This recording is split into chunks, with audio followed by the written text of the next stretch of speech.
Trump reveals his true character, his pettiness, his cowardliness, and his view that he thinks he's above everyone else, that the rules don't apply to him, by not attending the debate, by ducking the debate. And this has big implications about his candidacy. His whole attitude is the rules don't apply to him because he's so special, he's so great, he can do anything he wants, and his followers, his supporters, will continue to follow him. And probably because he's been the boss of a big company and the son of the boss before, he's used to people bowing down to him, and he's used to people just following him no matter what he does because he's the boss. But in politics, you have to gain the respect and the vote of the voters. And I doubt that the followers will follow him with this kind of attitude where he shows so much disrespect to the voters by not attending the debate and by the way he treats his fellow candidates. This is why he does what he does. This is why he insults all the other candidates. He calls Cruz nasty, nobody likes you, nobody likes him, he can't get along with anyone. Carly Fiorina, he says she has an ugly face. Bush, he says he has no energy, he's lazy. Even handicapped people, journalists, he insulted and made fun of. Now, this is not a good trait. This is not a good character. This is braggadocio. This is rudeness. This is uncivility. This is pushiness. This is actually quite common in New York, in those New York values that were on the news that we've been talking about. This is the downside of the big city. You don't find people in small towns like that, and there's a good reason for that.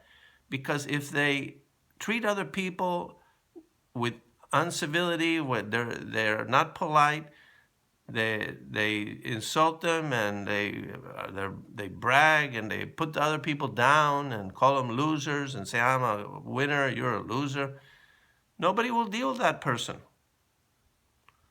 They pay a price. But in the big city, you can get away with it. And it is prevalent in New York compared to other parts of the country where it's very scarce. And this is not good for the Republican Party or for politics in general. In fact, the Democrats just love this. Oh, they're loving this. How they don't, because they love to insult people, and so they don't have to insult any of the Republican candidates because the Republicans are doing it to themselves, instigated by Trump. The other candidates have been in a quandary, how to handle a person like that doesn't show respect and civility towards his fellow candidates. Why anybody would think that this is a virtue or something great in somebody's character is beyond me.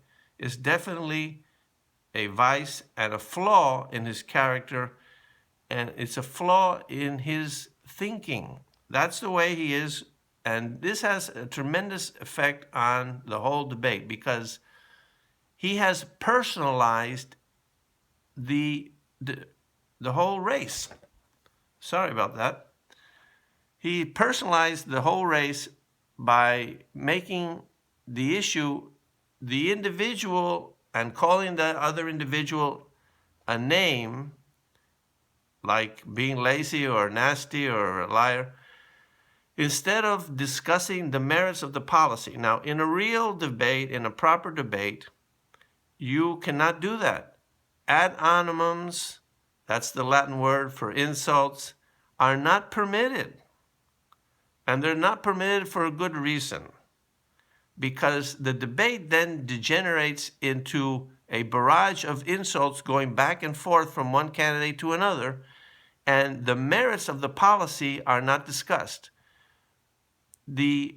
Whether a person is lazy or nasty has nothing to do with whether his policies make sense or not. And it's just a distraction. So you could be a nasty person, but put forth a proper policy. The merits of the policy are have nothing to do with the insults. So somebody can have a character defect or whatever, and actually the person that has the character defect here, the braggadocio, the blowhard braggart, is actually Trump. But it has nothing to do with the policies. And in order to pick the right candidate, you have to pick the candidate that is supporting the right policies.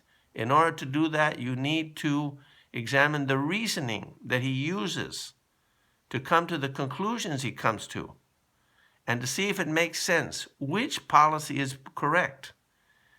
And that requires civility, people not personalizing the discussion, because that just takes away the focus of the discussion from what it should be, the merits of the policy, the reasoning, to a particular, whether a person has an ugly face or not. It's irrelevant. So this is what Trump is doing to destroy the Republican Party and politics in general. And it's amazing that so many people are still following him. Now, coarseness, insensitivity, uncivility, this is not going to lead to any good place, and it's a real shame that it's happening in our country. Now, if you want to know why this is happening, it happens in the big city more than in the small town, for the same reason that it's happening on the internet more than in personal discussions.